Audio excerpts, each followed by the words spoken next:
Hare Krishna, dear devotees. Thank you for joining. And, ISKCON of Silicon Valley, Wednesday, Bhagavad Gita class. Uh, Today, the topic of the discussion will be the opulence of that book. That is the 10th chapter of Srimad Bhagavad Gita, as it is. Before we start the class, we'll pray some auspicious prayers to Lord Sri Krishna, our previous acharyas, my spiritual master, and then we will start the class so that our class becomes successful.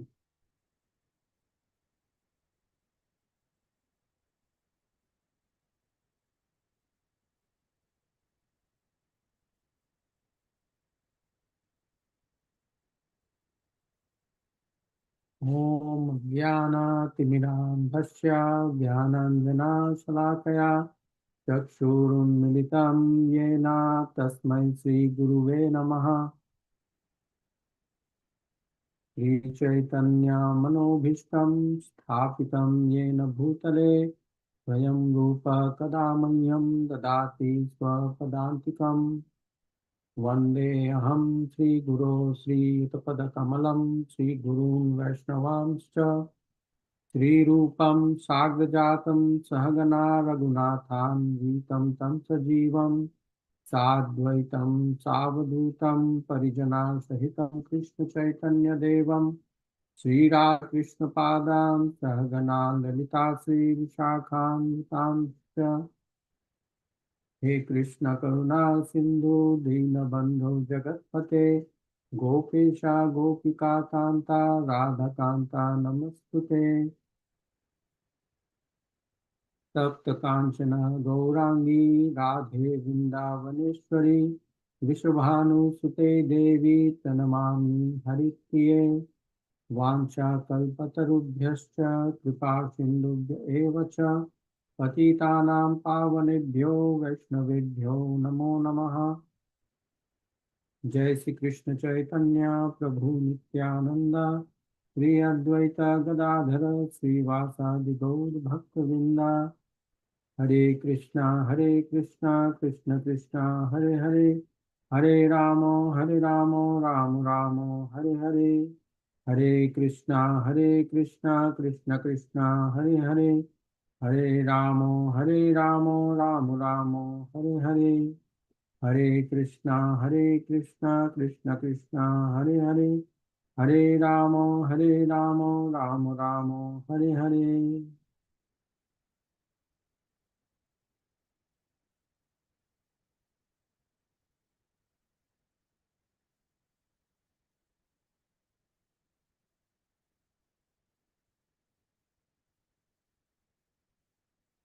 Now we'll discuss.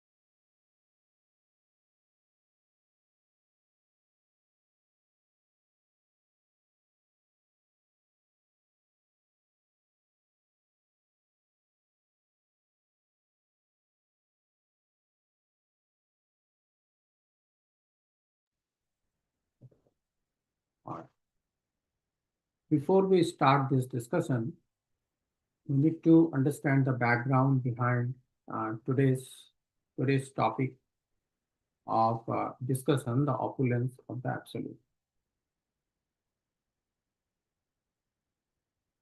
So, Srimad, just to give you a very high-level background, until this particular 10th chapter of Srimad Bhagavad Gita was spoken in the battlefield of Kurukshetra on the first day of the battle, that before the battle starts.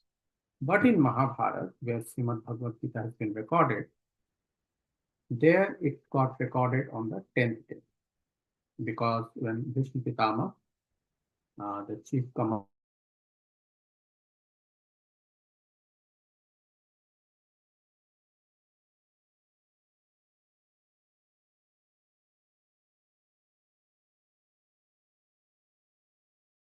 What did my sons and the sons of Pandu do in the battlefield? His intention of asking was this Pitama had a boon to that he can die out of his own will.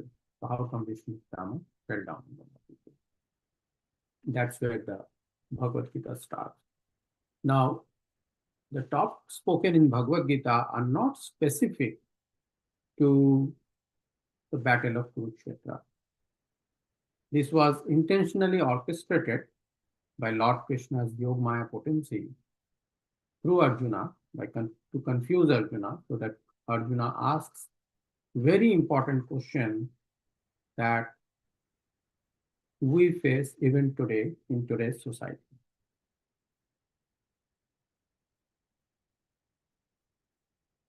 There are many topics in today's society. Often the decision where we get confused about are not so much between what is right and what is wrong.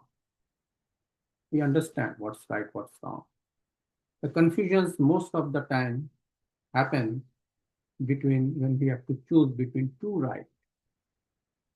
Here Arjuna was confused that on one hand, it's sinful to fight and kill your own superiors and relatives.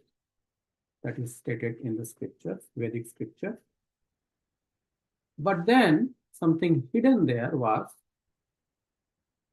Arjuna also knew, he did not explicitly state in the first chapter when he is stating his, and the beginning of second chapter of Bhagavad Gita, where he is stating his dilemma. The other option is that he is a Kshatriya. He is supposed to fight. When the battle comes to him, he is supposed to fight to protect the religious principle. That was the confusion of Arjuna. There were two rights there.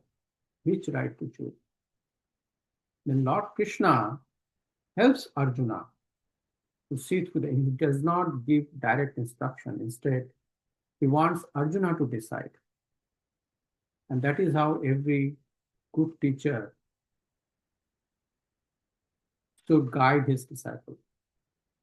He should never give direct answer, because the disciple, every time they face a problem in life, they will keep coming to the spiritual master. The spiritual master gives him the knowledge by which a disciple is able to decide when such situations arise in future. So Lord Krishna takes him to the highest level. That is the level of soul, which is eternal. To say, Arjuna, that because your essence is actually that eternal soul, you are supposed to first focus on the duty of the soul. And the duty of the soul is whatever it needs to do in relation to the super soul. That is where you have to put your focus.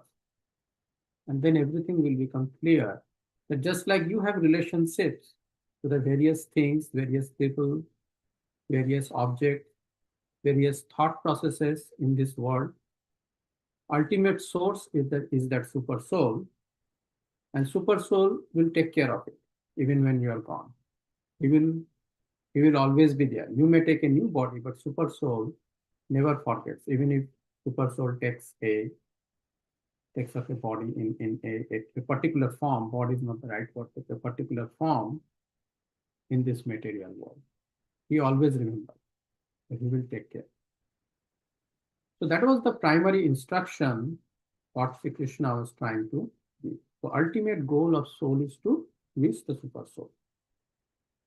So to do that, while the soul in his body, his or her body, is engaged in the various activities of the material world, how does, throughout that engagement, how does the soul remember that he is part of the super soul, that everything he is seeing in this world, every thought processes, actually ultimately all come from super soul. How does a soul remember that? That's the most primary question, because that's the ultimate goal of the soul. When he leaves the body, he must remember the super soul. Because at the time of departure from the body, whatever you remember, that is the form you get in next life. That Lord Krishna says in multiple places in the 8th chapter and in other places. He says very clearly that whatever a form a soul remembers, when quitting a body, that's the form the soul gets in the next life. So every other form is temporary. So what a soul to do? To get an eternal form. To get the eternal form, it has to remember something eternal, which is Lord Krishna, either the super soul or the Bhagwan form of that absolute truth, which is Lord Krishna. Then he goes to the spiritual world and he doesn't have to come back to this temporary world and keep taking temporary forms and be miserable. So in that context, this particular chapter was spoken, the opulence of the absolute. And we will see, we'll go through the translations first. And through the translations, we'll see that how the ultimate goal can be achieved. And then Arjuna asks that to achieve that goal, to remember him, how to remember him, a person who is engaged in the worldly affairs, how that person remembers Lord Krishna throughout the engagement in the material world.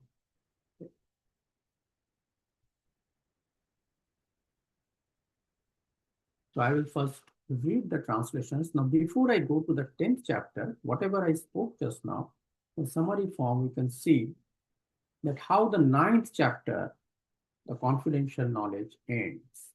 So that will also give you a summary of background behind the 10th chapter. So let's read few translations from the end of the 9th chapter.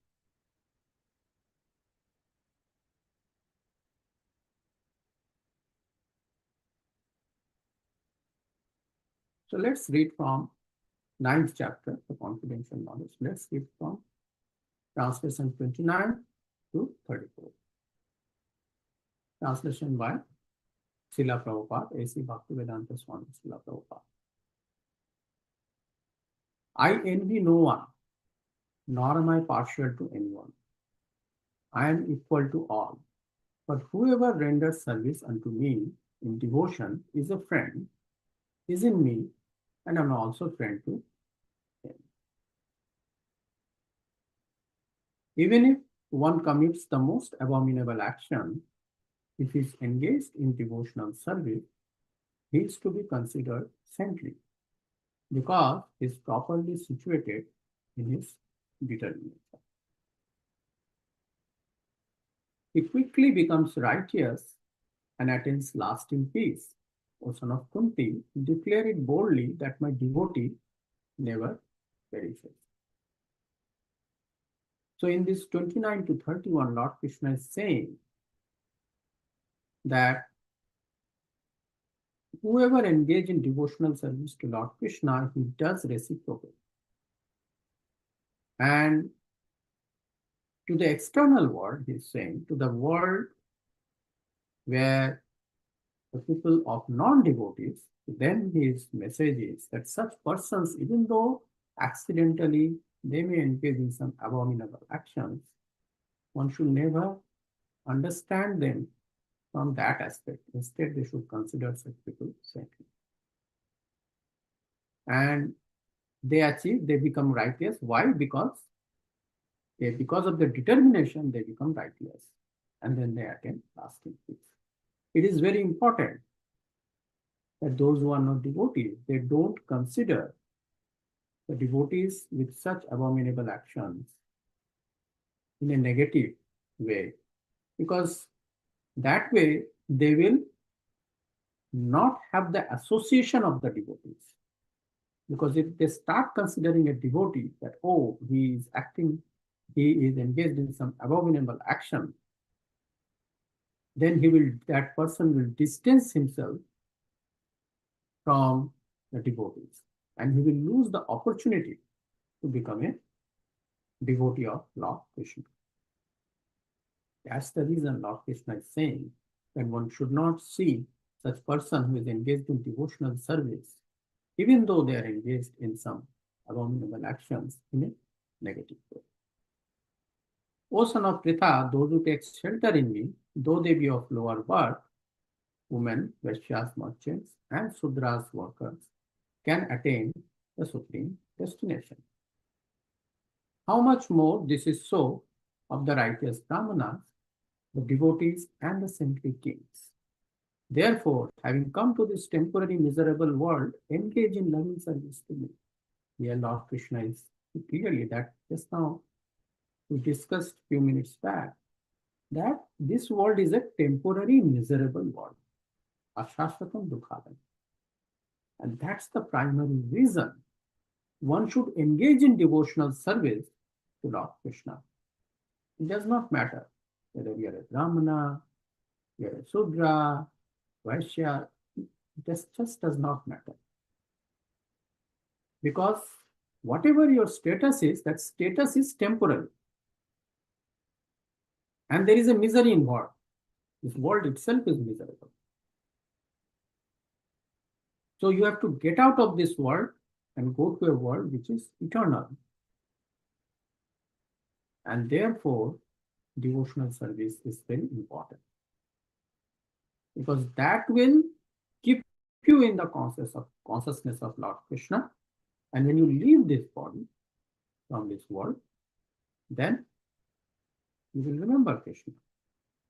And you will go back to the spiritual world. Engage your mind, and he's also saying the what? How the devotional service should be executed.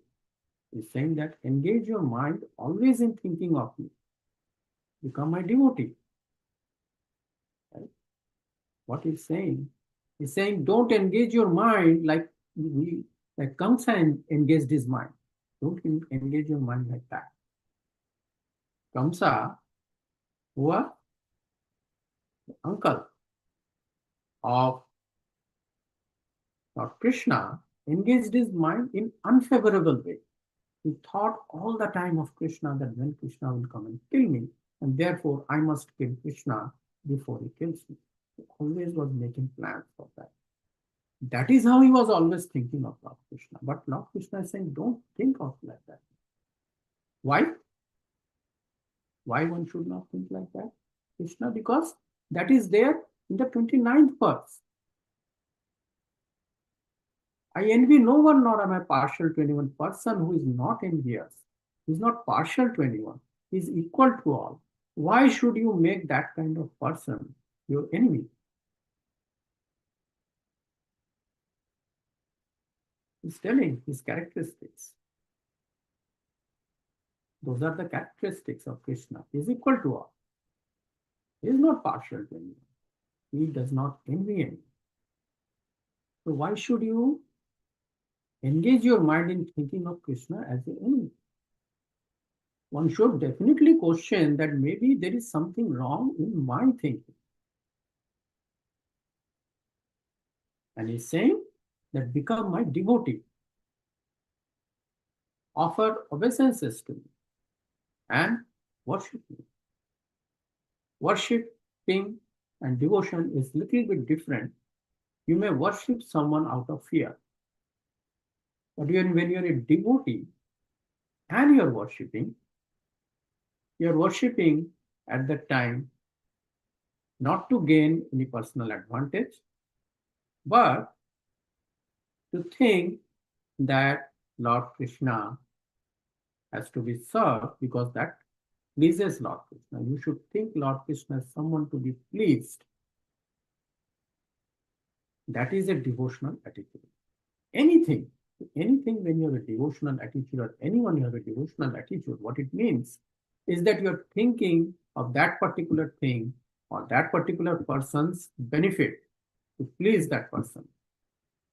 That is devotional attitude. When you worship a person, you might have some ulterior motive, your own agenda. So that is why Lord Krishna is saying, become my devotee and pay obeisances to me and worship me. Then you become completely absorbed in me, surely you will come to me. So Lord Krishna is giving the guarantee, surely. If you do these things, then surely you will come to me. And that is the context of the 10th chapter. We will now go and read the translation of 10th chapter.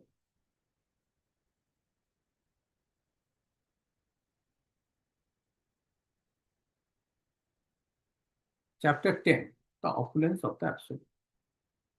The Supreme Personality of Godhead said, listen again, O mighty Arjuna, because you are my dear friend, for your benefit, I shall speak to you further, giving knowledge that is better than what I have already explained.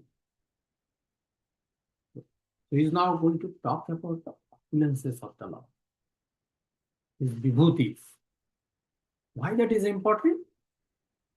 Because it is much easy, it is much easy to, it is much more difficult, actually in 12th chapter, Lord Krishna is saying it's much more difficult to just focus on Lord being everywhere, the impersonal aspect of it. Very difficult.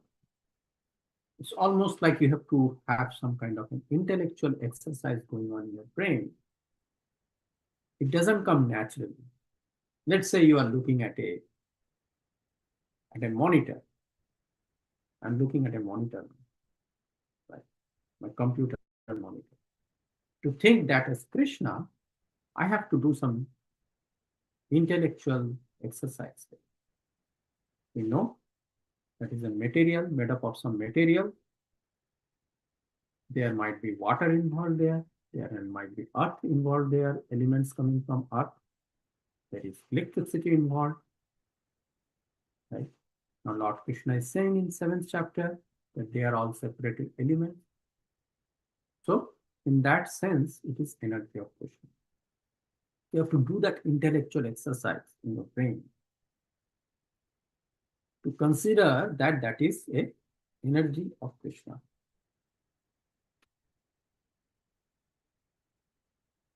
But if you remember a story, a pastime of Krishna, that is much more natural.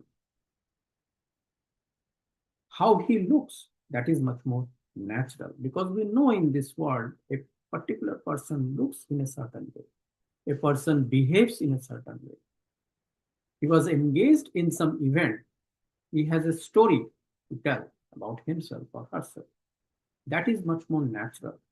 Similarly, if we do that with Lord Krishna as the center, for Lord Krishna, then that is much more natural. It is much more easy to remember, much more easy to recollect. So that is the knowledge, not so much about the pastime, but at least about the characteristics of Lord Krishna is something we will understand in this chapter. Verse 2.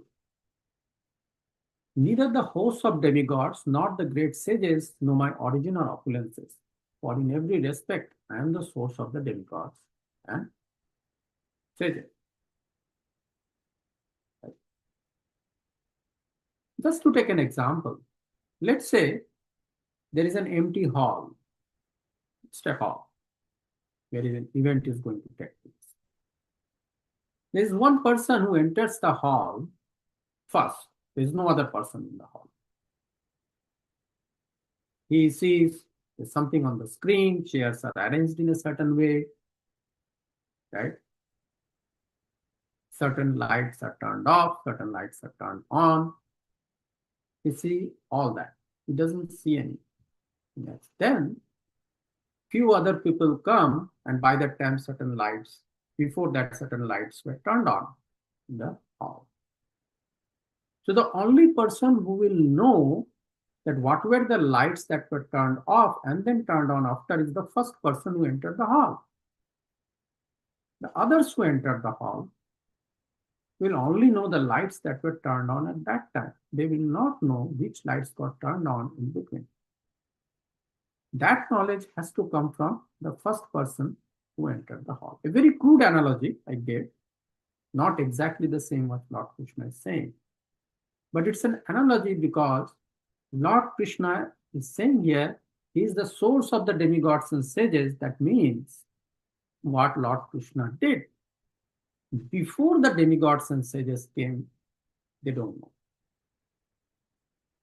So demigods and sages really don't know about Lord Krishna because they don't know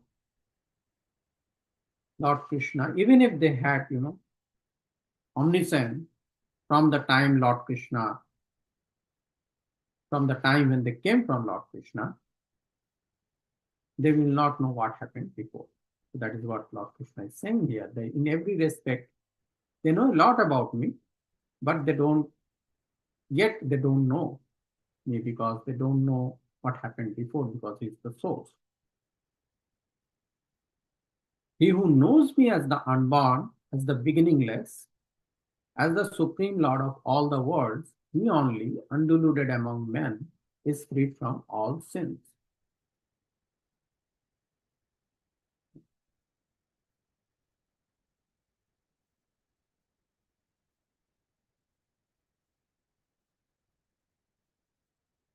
Now, how by this knowledge that Lord Krishna is unborn, is beginningless, and supreme Lord of all the worlds, how by this knowledge one is freed from all sins?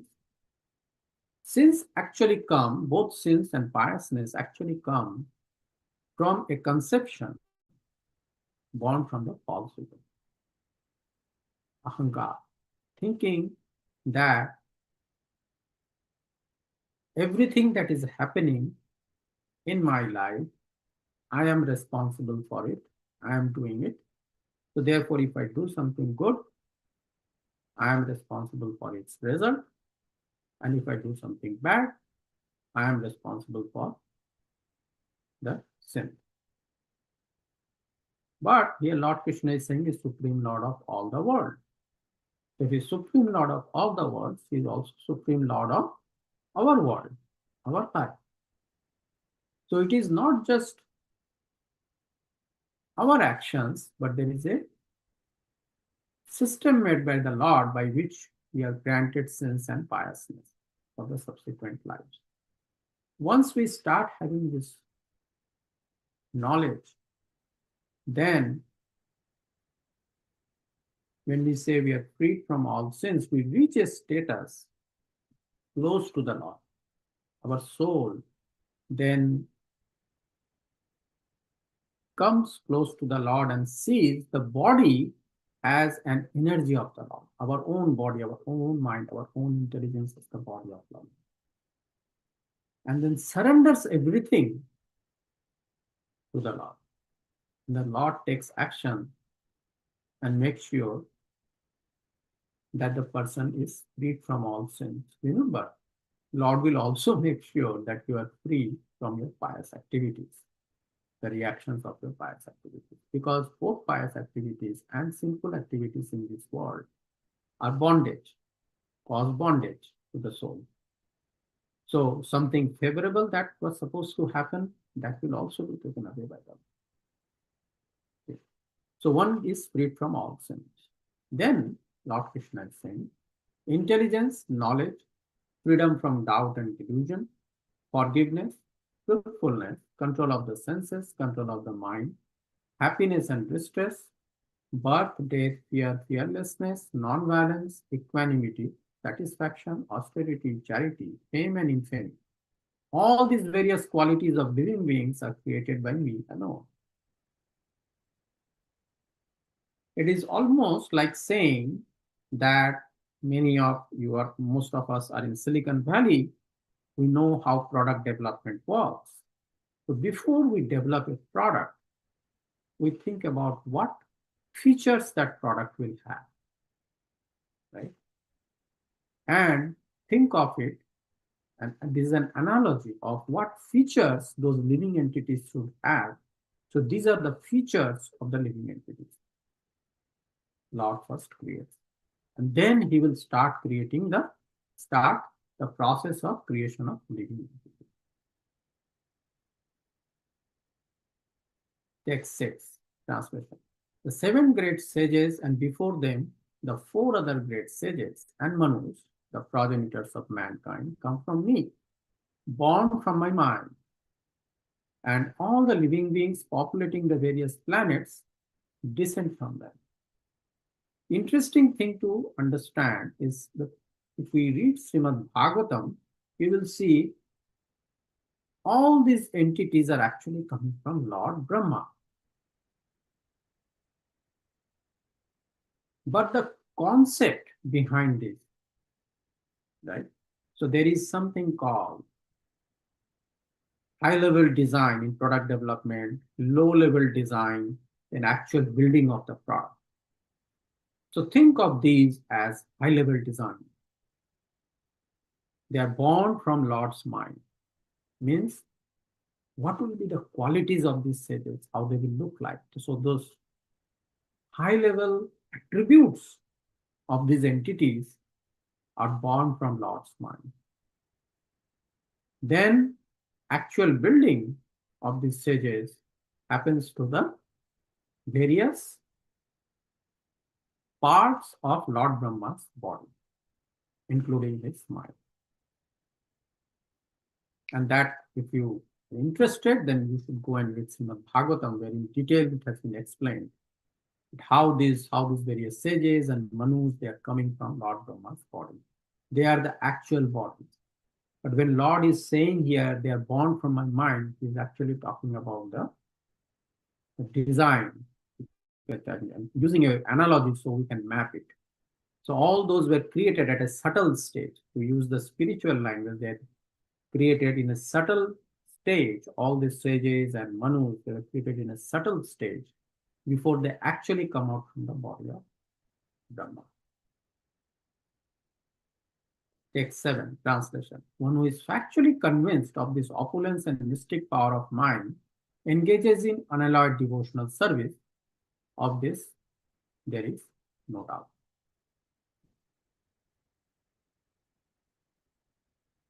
So once you know that everything, including the mind, body, intelligence, the living entities, they're all created by Lord Krishna, and actually he created it, so he has a plan for them. He has not created them randomly. So let's just become instrumental in the hand of Krishna. And let's flow with his plan about me instead of me creating some plan for myself. So, and engage in devotional service. Because whenever you run your life based on someone else's plan, you always have some lingering uncertainty in your mind. But when you control, and that is basically because of false ego, when you control your destiny, you know, I am controlling. So even if something goes wrong, I will correct it. But based on the experiences of life, you might have seen that that's not always possible or successful. But it needs a certain amount of surrender. So one has to develop that quality of surrender to the Lord's plan. Then one can be peaceful and can engage in unalloyed devotional service. And here actually starts the Chatur Sloki, as told by our previous acharyas, which summarizes the essence of Srimad Bhagavad Gita. Okay, that is text 8. I am the source of all spiritual and material world. Everything emanates from me. The wise who perfectly know this engage in my devotional service and worship me with all their heart. When Lord Krishna is saying spiritual and material world, he is not just talking about Vaikuntha, he is not just talking about Goloka, Ayodhya, Mathura, Dwarka, which are there in spiritual world also. He's not just talking about that. He's not just talking about the 14 worlds in the unlimited universes, material universes. He's also talking about your world and my world. So they are though the sources of those words are also Lord Krishna. We should not see ourselves separate from this world, that whose source is Lord Krishna. When he's saying this, he's actually saying the words that is my world and your world as well. Our life, if you look at our life, we create our own world, our own perception of the world, and that's also a world, is the source of that too. Everything emanates from the wise who perfectly know this engage in my devotional service.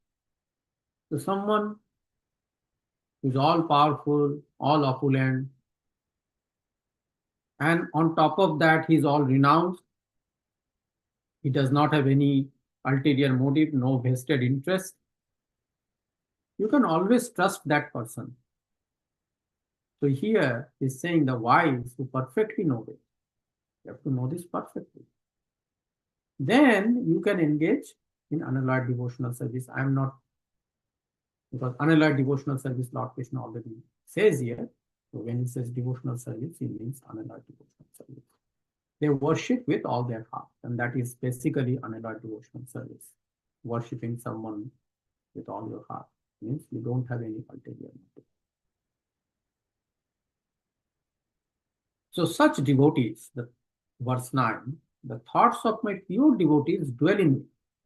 The lives are fully devoted to my service. Why the thoughts of pure devotees dwell in Lord Krishna? Because they are unalloyed. No ulterior motive, no agenda.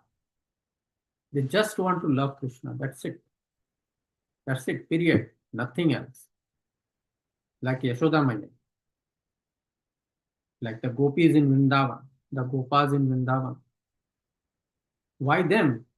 The cows in Vrindavan, the honeybees in Vrindavan, the land of Vrindavan, the Yamuna river in Vrindavan, the trees and herbs and shrubs in Vrindavan. They are all conscious. Why? Because they can see Krishna all the time. They are no more inert, like what we see around us. Every atom in Vrindavan is conscious. They all want to serve Lord Krishna because they have become alive by seeing the sight of beautiful Krishna. That is why their thoughts dwell in Lord Krishna, because they are pure in their heart, they are pure in their activities. Their lives are fully devoted to my service. And they derive great satisfaction and bliss from always enlightening one another and conversing about me. Anyone likes to hear about himself or herself, to hear Lord Krishna. And why we do that?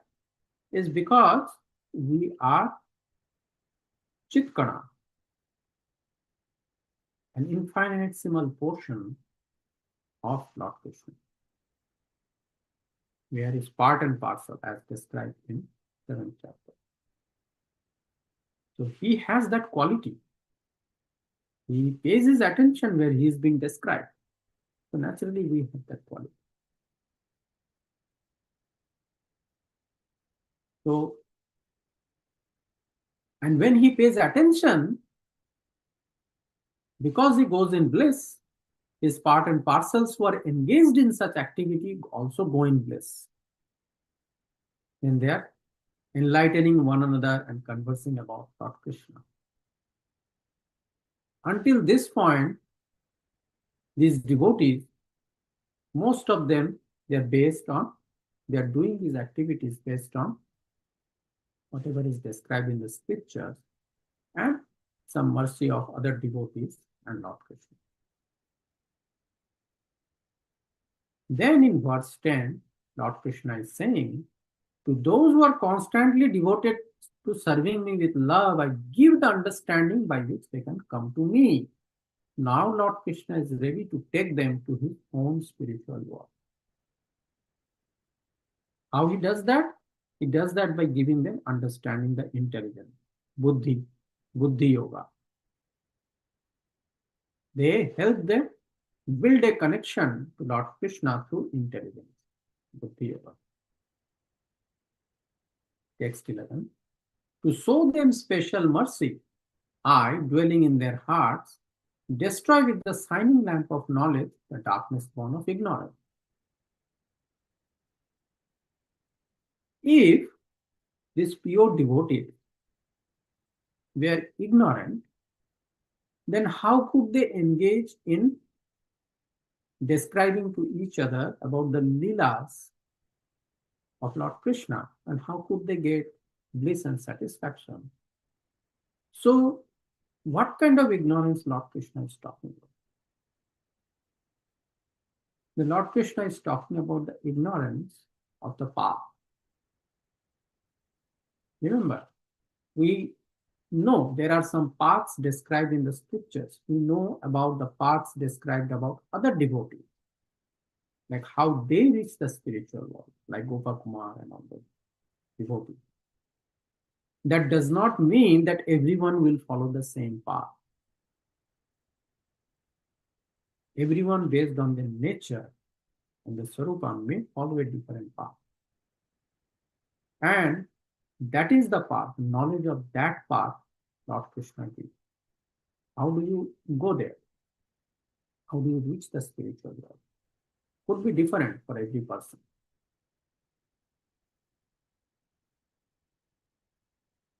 So, with the shining lamp of knowledge, he opens, he makes it very clear. It's just like when there is darkness, we are unable to navigate very easily. But the moment the first light of sun comes, everything in the world becomes very clear. We see everything, the path, the things, and we are able to, what is blocking our path, what is allowing us. So it is the path becomes very clear. It's just a crude analogy of describing, how the darkness does not let us move ahead, although we may have a desire to move ahead. So till verse 9, Lord Krishna is saying that desire has been developed. But that path, Lord Krishna shows from within. So these are the 4 verses which are the essence of Srimad Bhagavad Gita. And Lord Krishna is again and again stressing Arjuna to engage his consciousness, is thinking about Krishna all the time. Because in battlefield, he cannot just sit down and start conversing with others about the Leelas of Krishna. Here he is in a battlefield.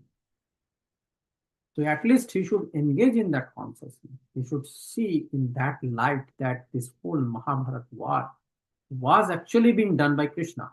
Should see it in that way. At least. And from that angle, he should engage in the battlefield. Then the path Krishna will open up for Arjuna. Then Arjuna starts saying actually, he will ask later. 12:13, Arjuna said, "You are the Supreme Personality of Godhead, the ultimate abode, the purest, the absolute truth. You are the eternal, transcendental, original person, the unborn, the greatest. All the great sages, such as Narada, Asita, Devala, and Vyas, confirm this truth about you, and now you yourself are declaring it true." Let me just quickly check if there are any questions.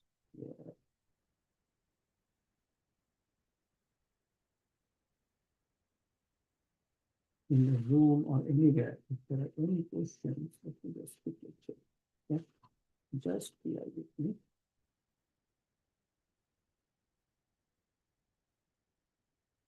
Or if someone wants to ask online also, they're most welcome. You are on the Zoom call. They can ask any questions, they can give any comments. All are welcome.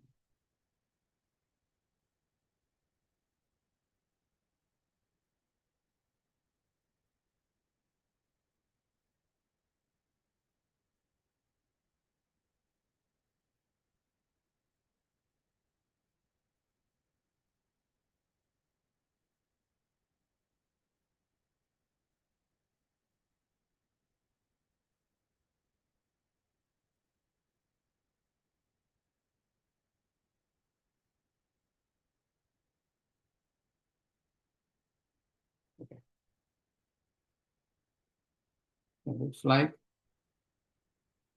there is no question on YouTube. Let me check Facebook.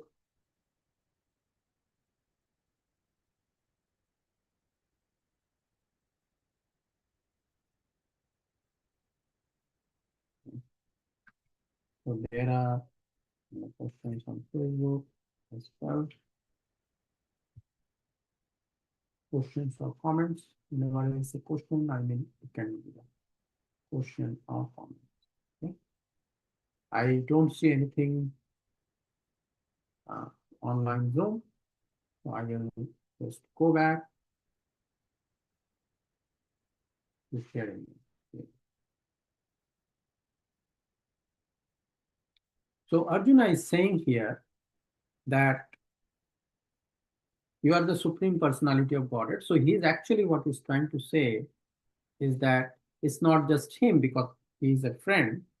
Arjuna and Krishna are friends. So friends praising each other is a common activity. So Arjuna is giving support from other sages. Sages are considered in Vedic scriptures as impartial because they are very close to the Lord. So they also have the quality of being impartial in confirming the truth. So he's saying the sages like Narada, Sita, Deval, and Vyas, they also confirm this truth about Krishna that you are that original person, the Adi Guru, right? And you are Anadi, the greatest, and you are transcendental. And he's saying that now you are telling same thing to me. So he's sort of confirming whatever Lord Krishna is saying about himself.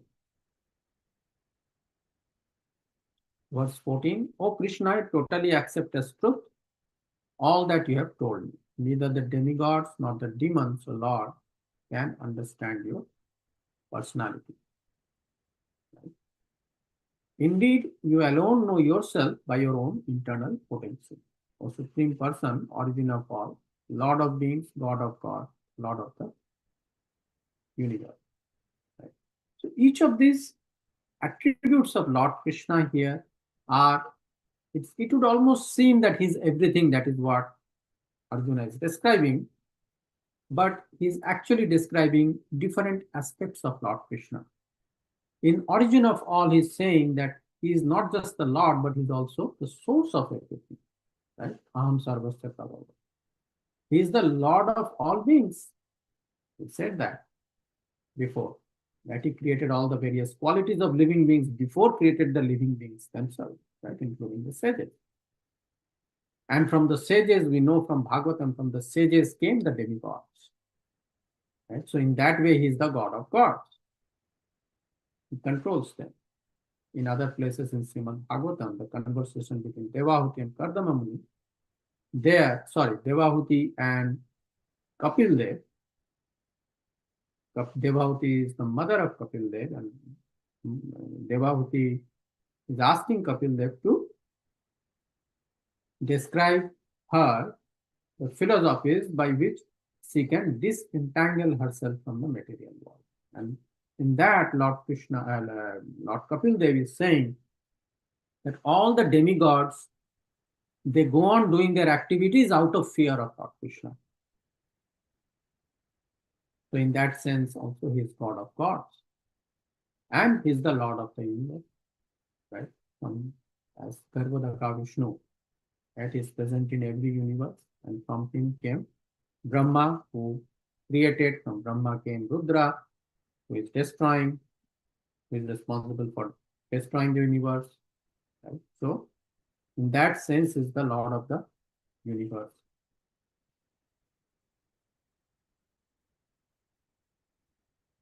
Verse 16, please tell me in detail of your divine opulences by which you pervade all these worlds. Now, Arjuna is saying, tell me all those divine opulences by which you pervade all this world. He is asking Lord Krishna to give more description about himself. Why? Why he is asking that? Will be clear in the next verse. O Krishna, O Supreme Mystic, how shall I constantly think of you? And how shall I know you? In what various forms are you to be remembered, O Supreme Personality of God? This is the reason he's asking Lord Krishna to describe about his divine opulences so that he can remember Lord Krishna as he's going about engaging in his activity. This is as much pertinent to Arjuna as it is pertinent to us.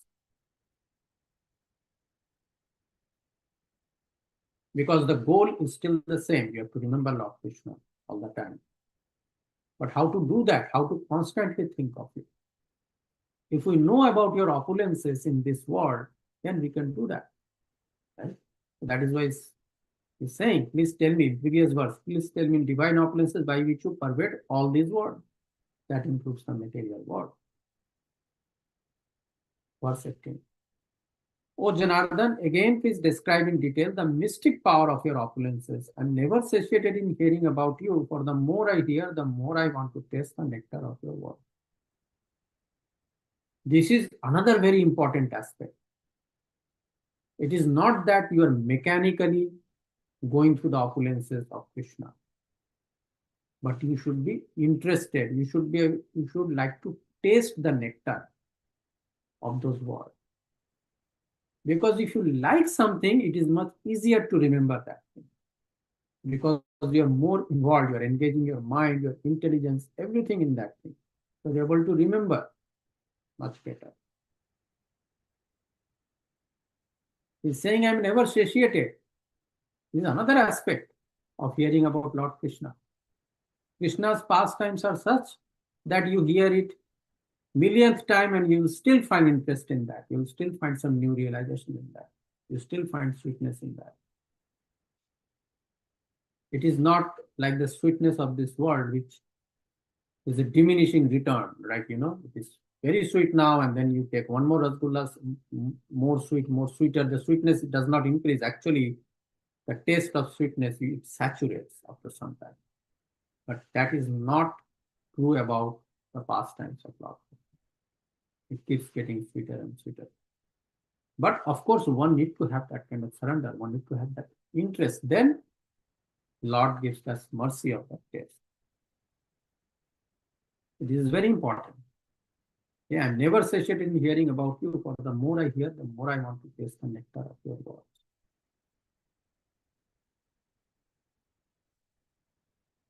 Verse 19, translation. The Supreme Personality of Godhead said, yes, I will tell you of my splendorous manifestations, but only of those which are prominent to Arjuna, for my opulence is limited. Another aspect. That Lord Krishna's opulence is limitless. You can count the number of atoms in this universe, but it will not be possible to count all the opulences of Lord Krishna. It's limitless.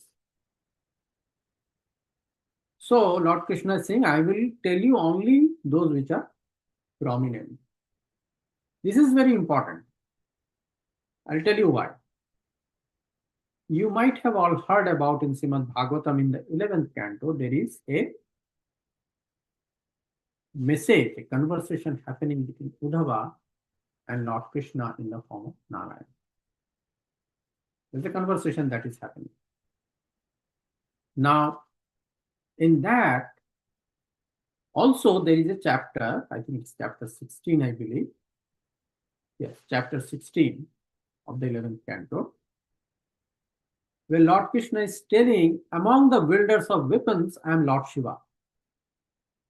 Here, when we will read, you will see, he will say, among the wielders of a weapon, I am Lord Rama. So one may say, oh, how come here he is saying among wielders of weapons is Lord Rama, but in 11th canto, 16th chapter, he is saying among wielders of weapons and Lord Shiva. There is an answer to that in this chapter itself. And this is one of the answers, that he is only talking about those which are prominent. Of course, wielders of weapons as Lord Shiva is also prominent. But there also he is not describing all the splendorous manifestations which are prominent, but only some of them. So we have to look at it from that angle. So it is not a contradiction. Don't think it like, oh, so which one is it? Which one, who is the Is it Lord Rama or Lord Shiva who is the best among wielders of weapons? Don't think like that. They are both equally good. But wherever you see that quality, wielding of weapons, wielder of weapons, at an extremely very high degree of quality, Lord Krishna is saying, I am there. That is what he means.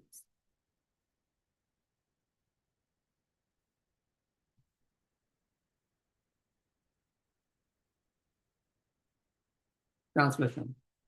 I am the super soul of Arjuna seated in the hearts of all living entities. I am the beginning, the middle, and end of all being. Okay? Now Lord Krishna starts describing his opulences. The first thing what he's saying is seated in the hearts of all living entities. So Lord Krishna is present as Paramatma, super soul, in the heart of every living entity. And he's not only present in the heart and directing, okay, that part is not mentioned here, but in other part, in other portions of Bhagavad Gita, it says that he is the person who sanctions and he permits, right, the actions of the living being. So he's directing the living beings in that sense. But he's also the beginning, middle, and end of all beings. So he's also the source of those beings. And he's also responsible for when those beings wrap up their chapter in this world.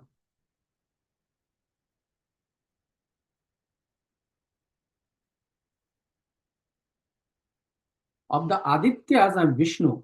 Of lights, I am the radiant sun. Of Maruts, I am Marichi. And among stars, I am the moon. Why Lord Krishna is said this, I am the super soul Arjuna seated in the hearts of all living entities. Because here of the Adityas I am Vishnu. Does that mean Lord Krishna is not there in the other Adityas? Yes, he is there. But he is the best Aditya. Among the Adityas, the best is Vishnu. Of the lights and the radiant sun, among all the sources of lights, the best source of light is sun. And Lord Krishna is saying, I am that. He's also not saying best, but he's saying which is well recognized in that sense. Because if we say best, then we fall into the trap of who is better, wielder of weapon, Lord Shiva, Lord Rama, right? Lord Shiva is described as wielders of weapons. Like I am that Lord Shiva, the wielders of weapons in 11th canto, but here we'll read that Lord Rama has been described as the wielder of weapons. So wherever that splendor is there, that is him. That is what Lord Krishna is saying. Of the Maruts, I am Marichi, and among the stars, I am the moon. Because in the night, right, when the moon is there, you typically ignore the stars. Translation. Verse 22. Of the Vedas, I am the Samved. Samved, the reason why Samved is because Samved is composed very beautifully. That's why. The songs, the meters are excellent in Samved. Of the demigods, I am Indra, the king of heaven. Of the senses, I am the mind. And in living beings, I am the living force of consciousness. Right? What is the most important thing about the living being? The life itself. That is alive. The living being is dead. Although that living being might have been a celebrity, a great star, a beautiful or the most handsome person, an extremely intelligent person, we don't keep the body of that living being. That body goes to oblivion, only the thoughts remain. Whatever made that living being alive, that consciousness, for which we treasure that living being. Once that consciousness is gone, that living body of the living being is useless. Depending on the faith that living being belongs, either goes to the food for worms, or goes into the casket, or his body is burned. Right?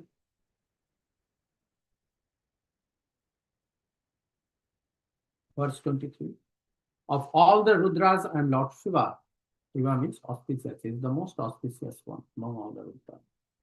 So there are Rudras like Kal, Bhairav, and the others.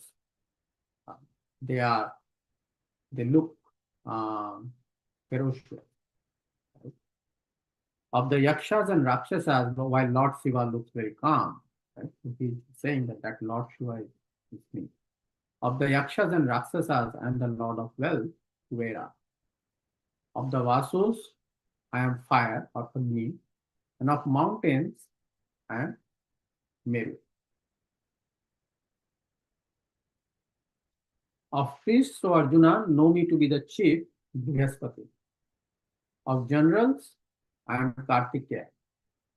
And of bodies of water, I am the ocean.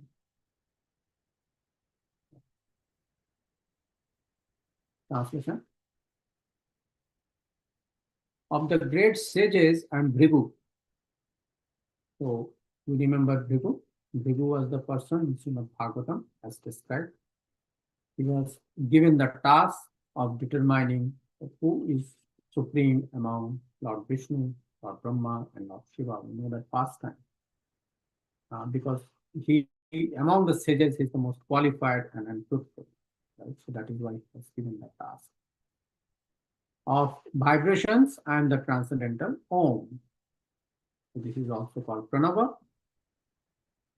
And this is actually the source of all other mantras, all other vowels and consonants. The Om is the first sound. The sound which is unstruck. All the sounds have some source. This sound does not have a beginning. An unstruck sound. Pranava. Om. And Lord Krishna is saying that is me. Of sacrifices and the chanting of the holy name or japa. Sacrifice, if you take as yagya or the fire sacrifice like that literally, then that is one way to look at it. But here Lord Krishna sacrifices name is talking about what we read in the 4th chapter of Bhagavad Gita. When you are sacrificing your attention to the holy name, that is also a sacrifice. And Lord Krishna is saying, sacrificing one's wealth, sacrificing one's knowledge, sacrificing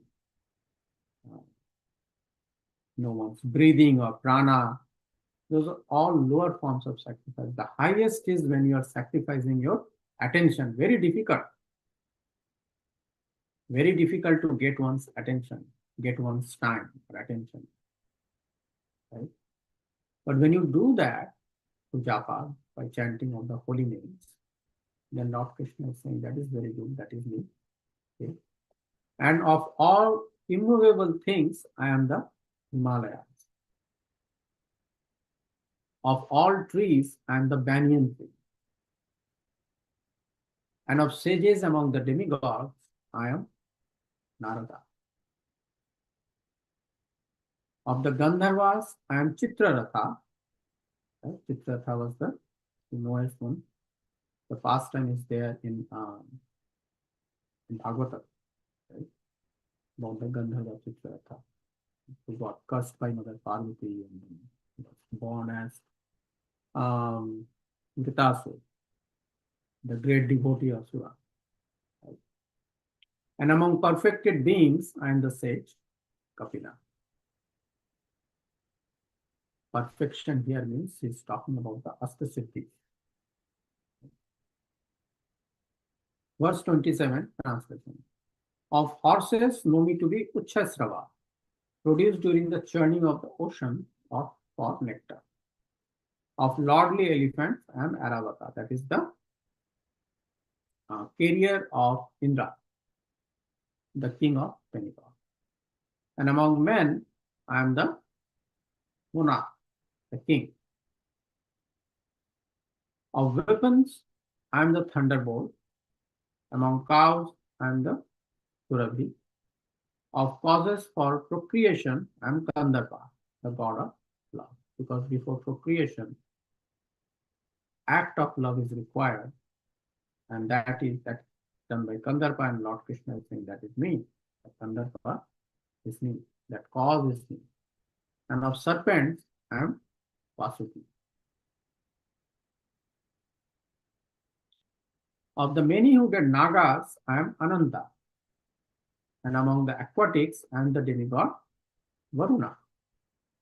Of departed ancestors, I am Aryama. Right? When Yamraj had to leave his planet, right, come to the earth, then Aryama actually takes the pole and conducts various activities. Right? So that is Lord Krishna is saying that is me. And among the dispensers of law, I am Yamada. So one may question that if why not Yama? And then so Lord Krishna is answering, yes, I am Yama too, a lot of that. Dispensers of law. Okay? Means one who gives justice based on the actions you have taken in this material. Among the Daitya demons, I am the devoted Prahlad. Among subduers, I am time. So time is the greatest subduer. The great kings and emperors, they come to this world, but time swallows every one of them. Right? Among beasts, I am the lion. And among birds, I am Garuda. Of purifiers, I am the wind. Right? And of the wielders of weapons, I am Rama. Right? That is what I was talking about. Here is saying of the wielders of weapons, I am Rama. But if you go to Srimad Bhagavatam, right, then in the 16th chapter, 10th canto,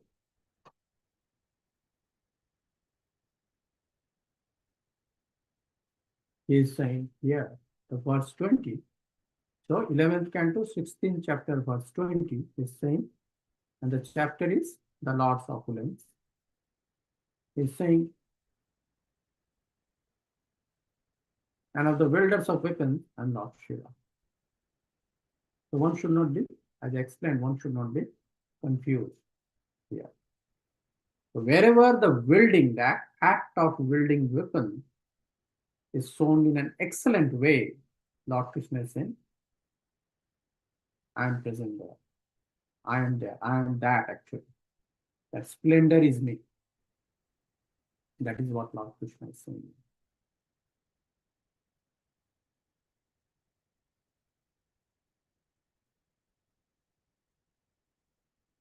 And here is saying, the wielders of weapons, I am Rama.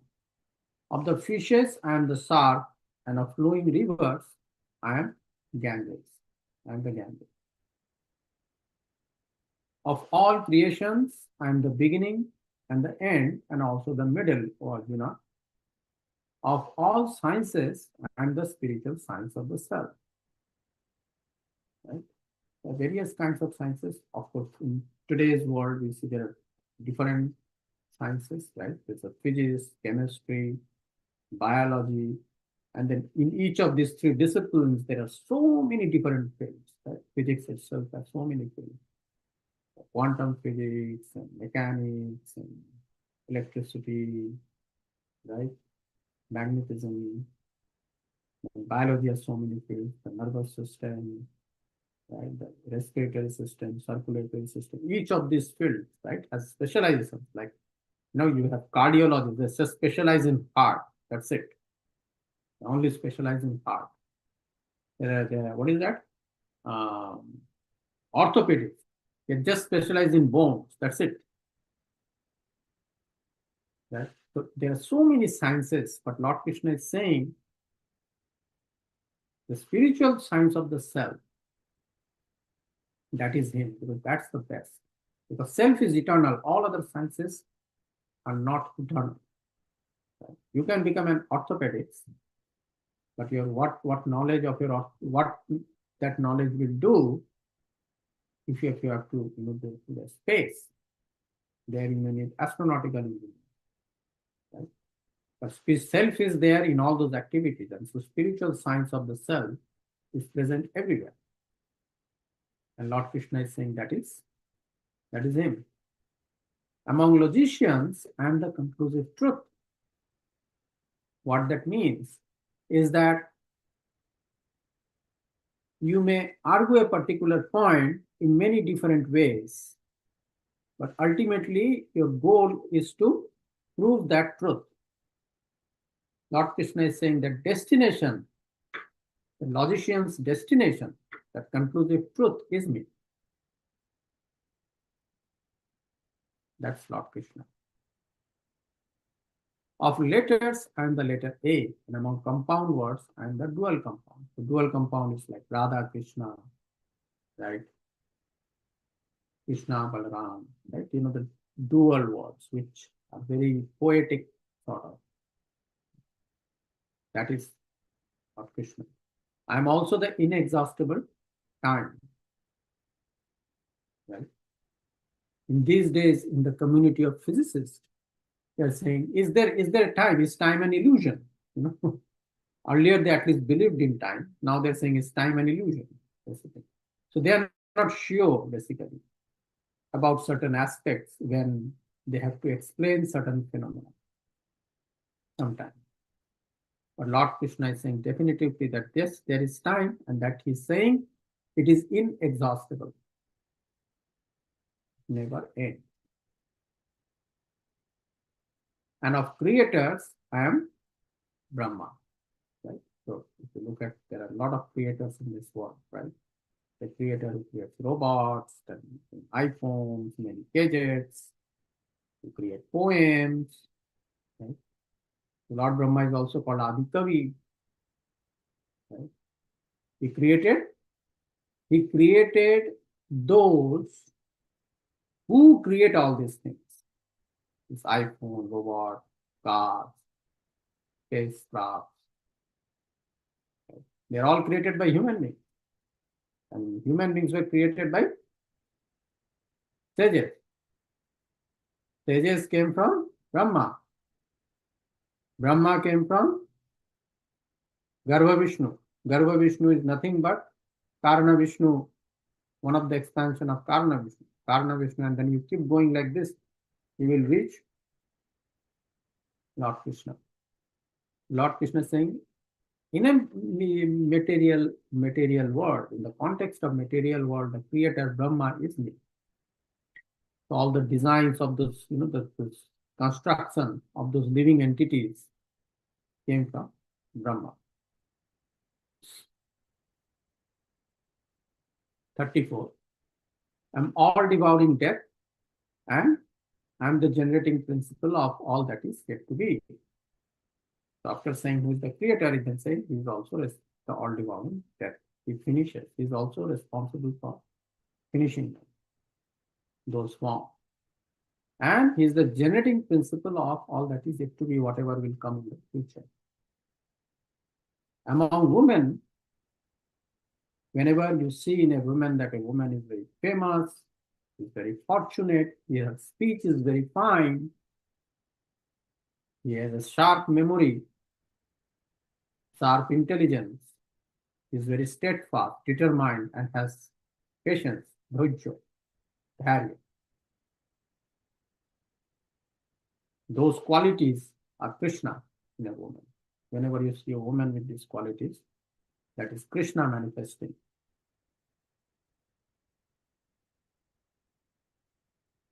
Translation 35. Of the hymns in the Samved and the Brihatsama.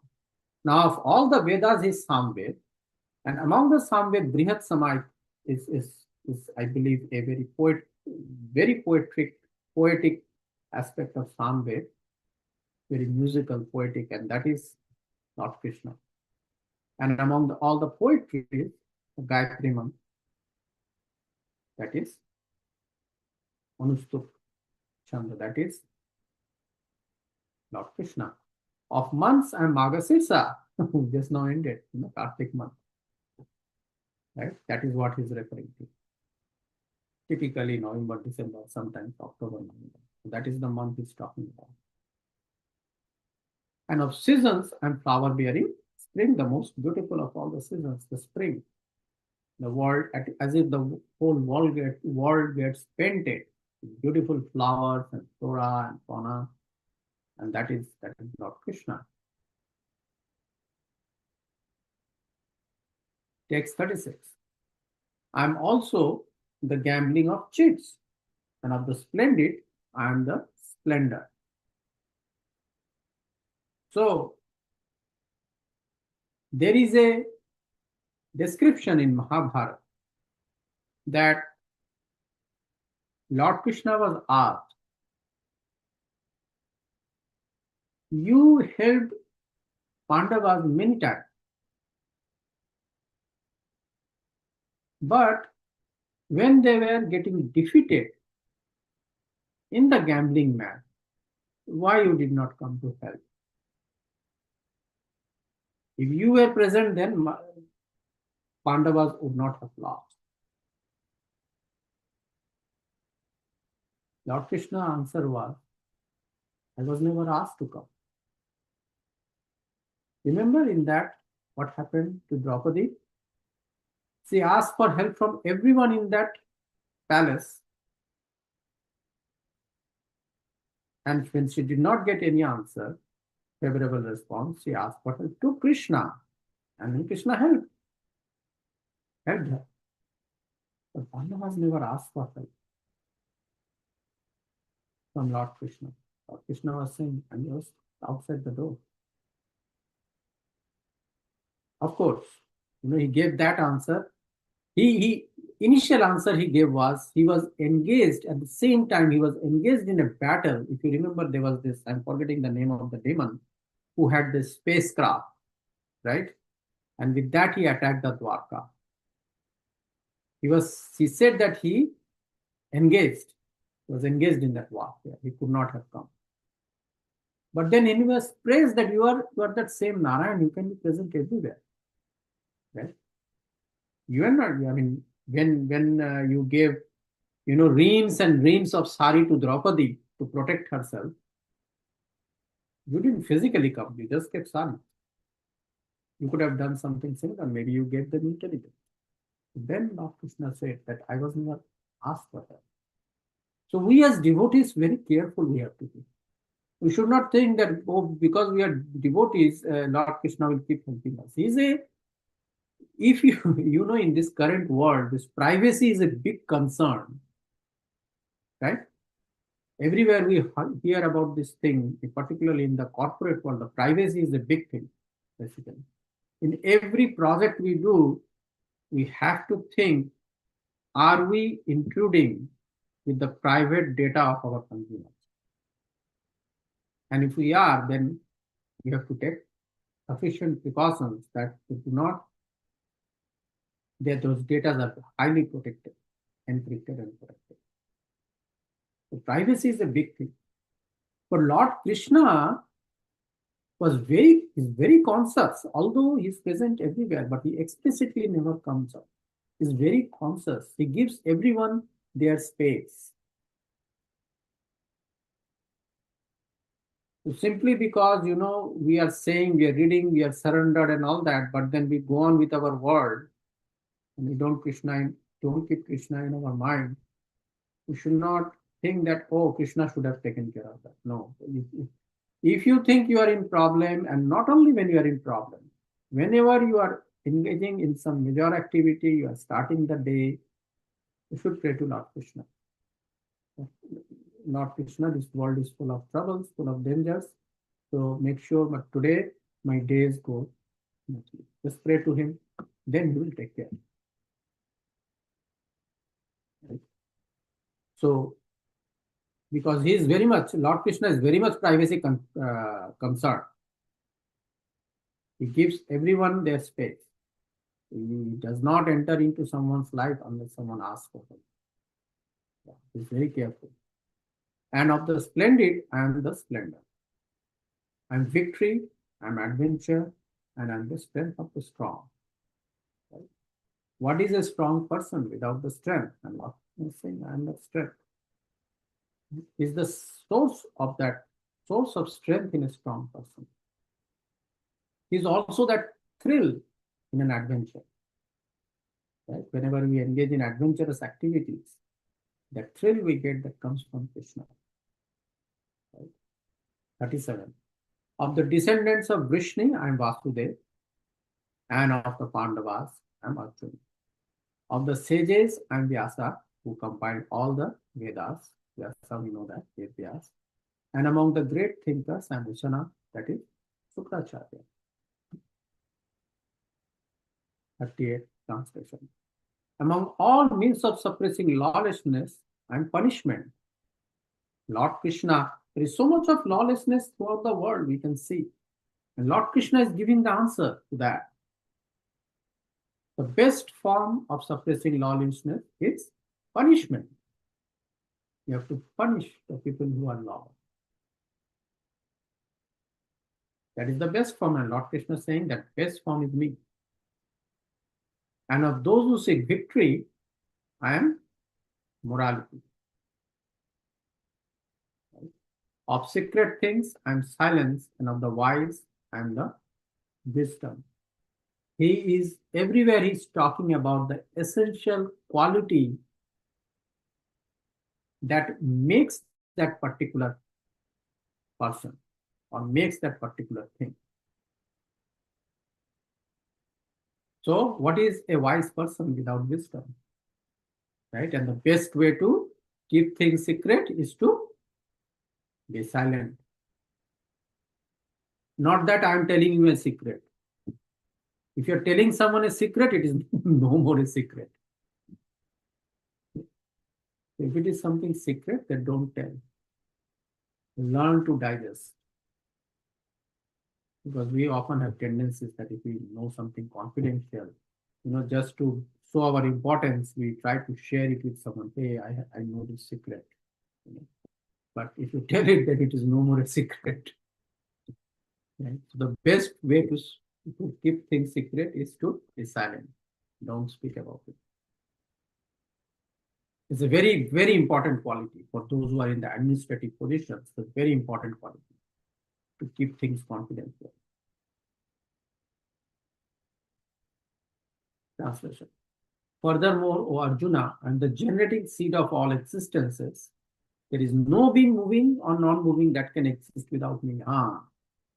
So all these things he described, he is now describing one more thing. And this is what the second thing I was talking about. That he is it's not that he is the Aravata among elephants. That doesn't mean the other elephants is not the source. No. He's saying that he is seed of all the elephants. I'm just giving an example. Generating seed of all the elephants. But the aspect of being an elephant, the best quality of being an elephant, that quality comes from him whenever it manifests. Just like the quality of wielding a weapon, whenever it manifests in its best form, either through Lord Rama or Lord Shiva, is him. That is what he's trying to say. He's the generating seed of all existences. 40. Mighty conqueror of enemies, there is no end to my divine manifestation. What I have spoken to you is but a mere indication of my infinite opulence. This is repeating again. There is no end to his divine manifestation. It is just a mere indication of his infinite opulence. Text 41. Know that all opulent, beautiful, and glorious. Yes, this is the conclusive statement I was looking for. The second point is know that all opulent, beautiful, and glorious creations spring from but a spark of my splendor. So this particular statement actually resolves that conflict, that who is the best welder of weapon, Lord Shiva or Lord Rama. Here, Lord Krishna is making it clear that wherever you see this beautiful, glorious creation, I am the source. So that is what Lord Krishna is saying. So it is not about who is best. It is about wherever you see his splendor coming out in its best form, That is him. That is what he means. But what need is there, Arjuna, for all this detailed knowledge? With a single fragment of myself, I pervade and support this entire universe. Now, why this last statement is important? Why it is so important? It is important because all these things he described, maybe some of them we encounter, or some of them we don't. Many of them, if you look at, they're all spiritual or Vedic or Puranic literature. How much we encounter this in our people like us in Kali, doing day job in Silicon Valley. How much of this we encounter throughout the day? We don't, right? Maybe some, like the taste of the water, right? But mostly we don't. So that is why Lord Krishna is saying anything else that I have not described, I am the source, and I pervade and support this entire universe. Think it like this. You will have to do some philosophizing, some connection there, unfortunately. And that's why it is Kali Yuga, right? That is why it has been described as Kali Yuga. Right? So we'll have to do some philosophizing, some intellectual exercise to connect that to Krishna. Or you can have faith that it is you can just summarize it. Yes, it is an energy of Krishna. Just that 7th chapter where he's saying, that earth, water, fire, air, ether, intelligence, mind, false ego, the separated energy. If you look at anything in this world, okay, either described in Vedic scriptures or you're observing with your eyes and you're hearing with your 5 senses, you will see they are just a combination of this that includes the thoughts that are coming in your mind. And you can think that they're all coming from Krishna. So that is where and they're all coming from Krishna based on the nature of that person. Right. So here, this is 31, 831 now, and just give you one small pastime or analogy. There is a thief, there is a police officer, and then there is a wealthy person. Wealthy person gets a lot of wealth from a king. Thief came to know about it, and he wants to steal. The police then tries to catch the thief. Here, the super soul in each of their heart is saying the thief is saying, don't waste your time in all other houses. Go to this house because he received the wealth today. That wealthy man. The wealthy man, the super soul is saying, that you have got a lot of wealth. The thieves and robbers will know. They will come and attack your house to protect your house. To the police officer, the super soul is saying, because there is a wealth here, there are high chances there will be an act of robbery or theft. So be very careful and especially be vigilant in that area or in that neighborhood. When the thief tries to steal and the police catches him, thief cannot say that super soul told me. Yes, super soul told you, because if super soul told you otherwise, you would not have listened because that's your nature. The super soul wanted you to engage in the act of theft so that you learn the lesson of what happens when you steal things. Right? So I will end that with that small pastime, is that although super soul is everywhere, we don't blame the super soul, because super soul is letting things happen, because sometimes he lets things happen because otherwise we will not listen to the super soul. And super soul wants us to engage in those activities and see ourselves the consequences of that.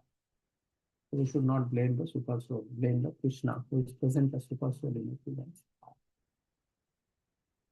So I will end this lecture here. And if anything wrong I've spoken, then the fault is mine. And if anything beautiful you have heard, the credit goes to Srila Prabhupada and Dasa. I will just now end the topic and see if there are any questions from anyone here, online, Zoom call, or in YouTube. Let's see. Oh, I don't see any questions here. Any questions online? If not, then we will close today's session. Hare Krishna Prabhu. Hari Bol, Mataji, Krishna Mataji. Nice chapter, Prabhu, you chose today. Thank you. Thank you. It Thank you. was very nice explanations. Thank you so much. Hari Krishna. Thank you. Thank you for your kind words.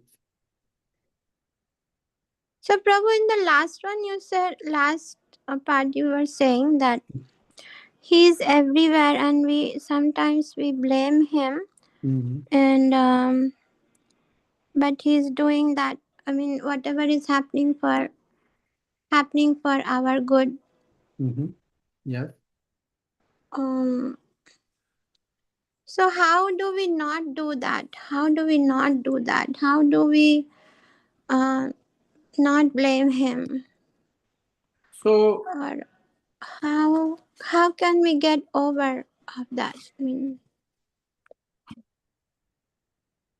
and that is what Lord Krishna is again and saying in Bhagavad Gita, that we have to understand that the world is most of those things, most of the activities which are wrong actually, right? And do it actually happens because of the false ego, right? hmm, Lord Krishna says in the end of third chapter, yes, right? False ego, lust, you can say, lust is a product of false ego, right?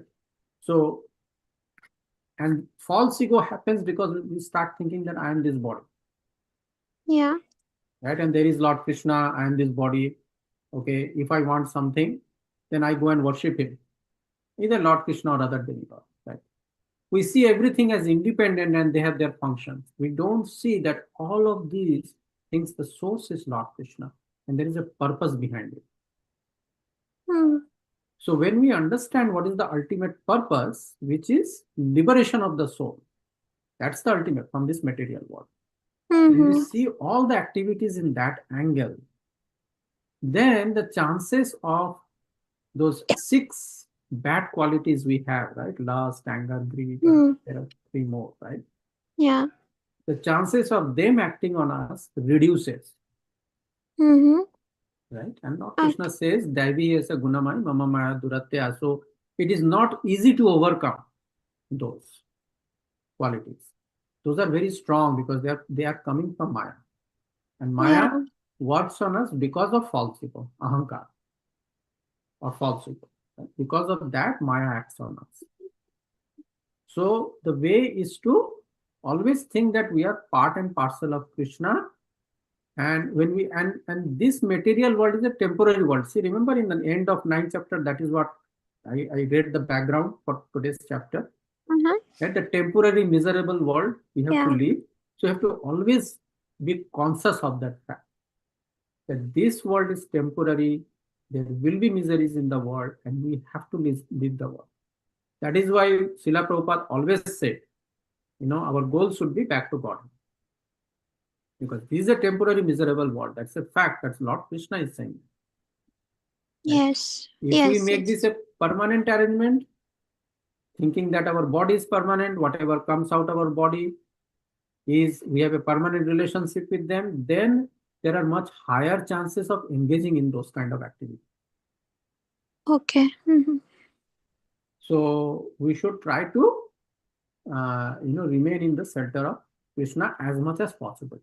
In this is Kali Yuga, it is not possible, but we should try to at least before going to the work, after coming back from the work, we mm-hmm, should try to be in touch with the Krishna and the literature, or someone giving some katha, Krishna katha. We have ISKCONs, we have many big stalwart speakers, right? yes, mm-hmm, Right, many of them, like you can Mohan Rupa Prabhu, Amog Leela Prabhu, mm-hmm.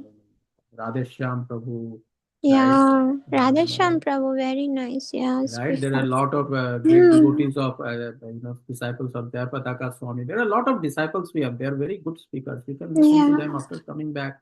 Or the best is sometimes katha may not go in when you come back from workplace, right? Yes. So Yes. listen to kirtan, Okay. just Hare Krishna kirtan, or if whatever kirtan you like, right? Hmm. If the kirtan of Vaishnava Acharyas is something you like, then listen to them. Okay. Kirtans are much more purifying than scriptures, basically. Yeah, I have actually, yeah, that really helps. I've seen, Mm. Yeah, I think you come to the right point. Kirtan Because is the for best. literatures or Shastra, you have to be very much focused. Ah, yes. If you And miss that any needs energy. point, that gives energy. And Yes. you don't have energy when you come back from work. True. Right? Yeah. So the best thing is kirtan is best. Kirtan is it autumn because it is natural, right? Because we are Mm, spiritual beings. We mm. came from a world where every word is a song, right? In Brahma Samhita tradition. Yes. Why? Yes. Because the song is essential. Prose is not essential. Poetry is essential. That is the Mm, essential nature of soul, basically. Song, poetry, music. That's essential nature in the spirit because that is how we are. So we don't have to make any effort. It naturally we connect to Kirtan. yes. Right? Yes. Mhm. Okay. I think we have 8:40. Thank you so Thank you much. for asking a nice Of question. course, Prabhu. Very nice. You Thank you. patiently took the class. I mean, it was really nice. Thank you so much. Thank you. वंशकल्पतरुभ्यश्च कृपासिन्धुभ्यश्च पतितानां पावनेभ्यो वैष्णवेभ्यो नमो नमः. Thank you, dear Thank devotees, you, for Prabhu. taking time from your busy lives and joining this Wednesday class on Bhagavad Gita. We'll again meet online only class next Wednesday. And we do have this Saturday and Sunday, Saturday morning and Sunday evening. We have class in the temple and online. Please join us. Hari Bol. Now we will close the session. Hey Krishna. Jai Srila Hare Prabhupada. Krishna. Hare Krishna.